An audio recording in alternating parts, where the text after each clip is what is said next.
پیارے دوستوں، کیا آپ جانتے ہیں کہ جب انسان سو جاتا ہے تو اس کی روح کہاں چلی جاتی ہے؟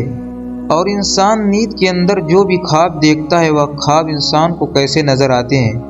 پیارے دوستوں، آج کی اس ویڈیو میں ہم آپ کو یہی بتائیں گے کہ انسان کے سونے کے بعد انسان کی روح کہاں چلی جاتی ہے اور وہ کہاں کہاں کی سیر کرتی ہے، اور اگر کوئی انسان نیک ہو تو اس کی روح کہاں سفر کرتی ہے، اور اگر کوئی انسان گناہ گار ہو تو اس کی روح کہاں سفر کرتی ہے۔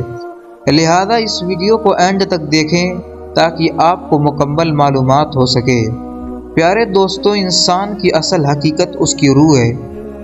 جب تک اس کی روح جسم میں موجود ہے تو انسان زندہ ہے، اور جیسے ہی یہ روح انسان کے جسم سے نکل جاتی ہے اسی وقت انسان مر جاتا ہے۔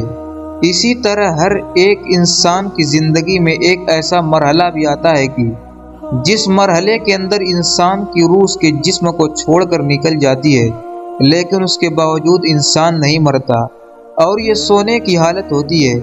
جب انسان سو جاتا ہے تو انسان کی روح اس کے جسم سے نکل جاتی ہے اور باہر کی سیر کرتی ہے، جس کے ذریعے انسان کو خواب آتے ہیں۔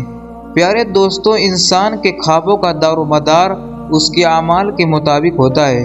اگر کوئی نیک انسان ہو تو اس کی روح نیک سفر کرتی ہے اور اس کو اچھے خواب آتے ہیں، اور وہ پاکیزہ اور مقدس مقامات کی زیارت کرتا ہے۔ اور اگر کوئی بدکار اور بدنیک انسان ہو تو اس کے روز کے اعمال کے مطابق سفر کرتی ہے اور اس کو شیطانی خیالات اور خوابات آتے ہیں۔ ایسی بدکار روح کو مقدس مقامات اور نیک لوگوں کی زیارت نصیب نہیں ہوتی، کیونکہ نیک اور پاکیزہ خوابوں کا تعلق انسان کی پاکیزگی کے ساتھ ہے۔ جیسے جیسے انسان پاکیزہ ہوتا جائے گا ویسے ویسے اللہ تبارک و تعالیٰ کا قرب پاتا جائے گا۔ روایات میں آتا ہے کہ ایک مرتبہ ایک شخص حضرت علی رضی اللہ عنہ کی خدمت میں حاضر ہوا۔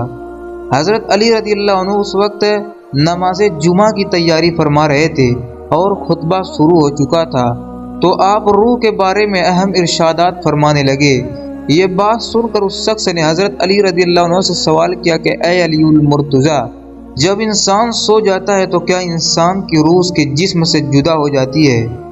تو حضرت علی رضی اللہ تعالیٰ عنہ نے ارشاد فرمایا کہ تمہارے جسم میں اور ہر ایک انسان کے جسم میں جو روح ڈالی گئی ہے یہ 3 حصوں میں تقسیم ہوتی ہے۔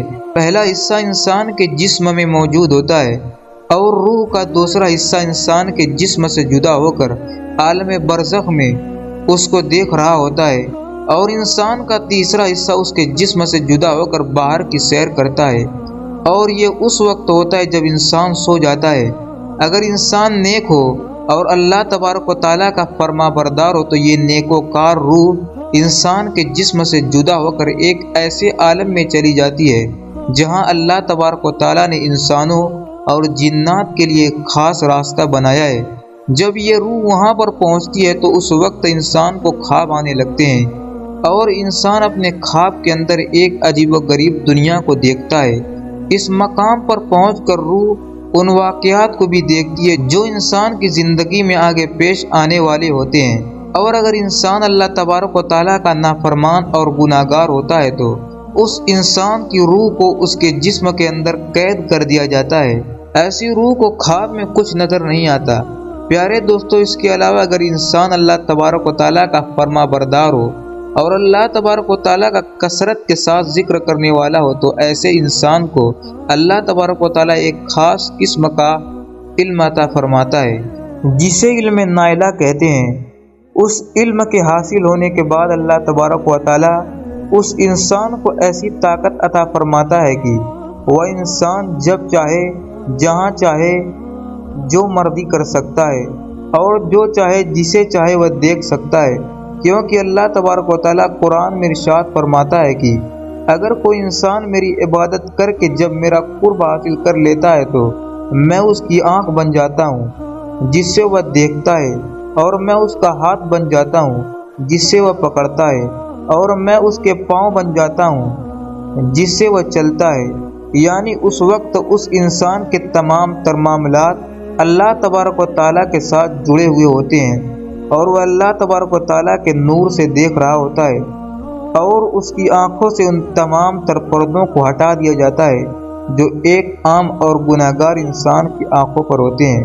اور بے شک اللہ تبارک و تعالی ہر چیز پر قادر ہے، وہ جسے چاہے جس نعمت سے نوازے۔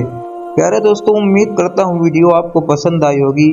اگر ویڈیو پسند آئی ہے تو ہمارے یوٹیوب چینل کو ضرور سبسکرائب کریں اور ساتھ ہی ساتھ بیل آئیکن کو پریس کر کے آل پر کلک کر دیں تاکہ آنے والی نئی ویڈیو کی نوٹیفیکیشن آپ کو مل سکے۔